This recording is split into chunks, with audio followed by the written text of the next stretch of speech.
દિયોદરમાં ઠાકોર સમાજના સંમેલનમાં અલ્પેશ ઠાકોર સંબોધન કરી રહ્યા છે, તેમને સાંભળીશું। સમાન તમામ ક્ષેત્રે આગળ વધી શકે એટલે આશીર્વાદ આપવા માટે આવ્યા છે કે આ બંધારણનો 100% અમલ થાવ અને સુખી થાવ એવા આશીર્વાદ આપવા માટે આવ્યા છે। દોસ્તો, આગેવાનો ચિંતા કરે, આગેવાનો વાત મૂકે, પણ આ વાતમાં આપણે તમામ રીતે હંમેશા એક જ વાત મૂકીએ છીએ કે રાજનીતિ રાજનીતિ રાજનીતિ રાજનીતિ આવતી જતી રહેવાની। સતયુગ, ત્રેતાયુગ, દ્વાપરયુગ, કળિયુગ આવી ગયો। સત્તાની લડીઓ ચાલવાની, એ લડાઈ ચાલે છે ને ચાલતી રહેવાની। પણ જે લોકોનું આપણે નેતૃત્વ કરીએ છીએ, જે સમાજમાંથી આવીએ છીએ, એ સમાજને સાચી વાત, સાચી દિશા આપવાનું કામ આપણે નહીં કરીએ તો આવનારી પેઢી માફ નહીં કરે।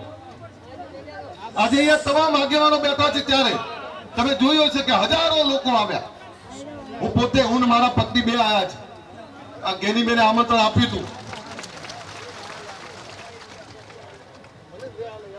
એ મને ના પાડતી ઉભા ના કરતા, કારણ કે મારા પપ્પા આવ્યા છે, મારા ઘરનાને લઈને આવ્યો છે। મેં એને કહ્યું કે ગેનીબેને કાલ મેણું માર્યું સાહેબ કે સજોડે આવજો, નહીતર નિયમનું પાલન કોણ કરશે? મારી બહેનો અહીંયા બેઠી છે બધી।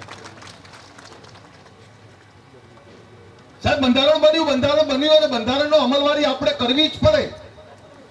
પણ આમાં બે સૂચનો છે મારા। મને સૌથી સારી જો એક બાબત લાગી હોય તો તમે વૈશાખ સુદ ને મહા એટલે 15 દિવસના આખા વર્ષના 30 મુહૂર્ત નક્કી કર્યા। લગ્નની સિઝન 2 હોય અને મહા મહિનાનો વૈશાખ, આ 2 મહિનાની જે લગ્નની નક્કી કરી તમે મુહૂર્ત, આ મુહૂર્તમાં જો લગ્નો થશે ને તો સાહેબ અડધી તકલીફ તો એમની દૂર થઈ જવાની। એનું કારણ છે કે આહિર સમાજ, હું આહિર સમાજના સાહેબે ગયા છે, હું ગયો છું, બધા ગયા છે। બળદેવજી, તેરસના દિવસે એક જ દિવસે આખી રાત લગ્ન થાય, ઘરે ઘરે, આખા ગુજરાતમાં આખો સમાજ ઘરે ઘરે લગ્ન થતા હોય।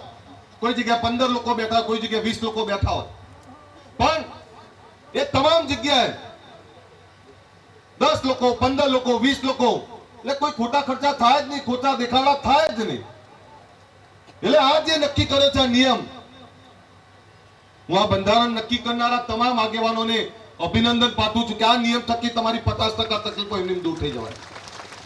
પણ એક બીજી વાત કરું, તમે 16 નિયમ બનાવ્યા, 17મો નોંધ લખી છે, પણ 17મો નિયમ પણ બનાવો। આપણા ત્યાં બોલામણા બંધ કરો। આવી ગયું ને? આ બોલામણા એટલે શું મને ખબર પડે?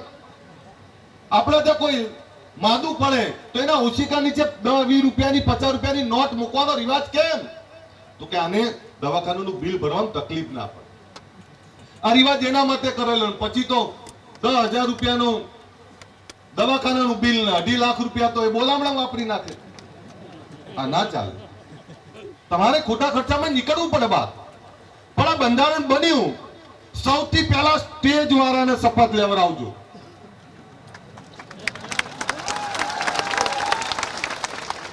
રસ્તામાં આવતો તો મારા કમાન્ડો સુરપાલસિંહ છે। સુરપાલસિંહ મને કે સાહેબ, આ બંધારણ તો બનશે, પણ આ સમાજનું બંધારણ પૈસા વાળા ને વગદાર આગેવાનો ઉપર લાગુ પડશે તો ચિંતા ના કરો, સ્ટેજ ઉપર જઈને વાત તો કરશું। અમારા દશરથજી અત્યારથી બી આવે છે, કારણ કે દશરથજીના દીકરાને લગ્ન છે આ મહિને। પણ તમને કહું, હું મારા પપ્પાનો આભાર માનું કે મારા દીકરાના 10 થી 15 હજારમાં લગ્ન કરી દીધા એમને। મને સાહેબ કોઈ કહેવા નહીં આવ્યું કે ખવડાવવું પડે કે બીજું ત્રીજું, મને આનંદ છે। અને ખરો પ્રસંગ તો કુટુંબ કબીલા વચ્ચે મજા આવે। તમે 5000 લોકોમાં કોને મળો? જાનૈયા આપણા માટે બધા જ માટે સન્માનીય હોય। આપણા દીકરા દીકરીના લગ્નમાં આવ્યા હોય તો આપણા માટે બધા માટે સન્માનીય છે।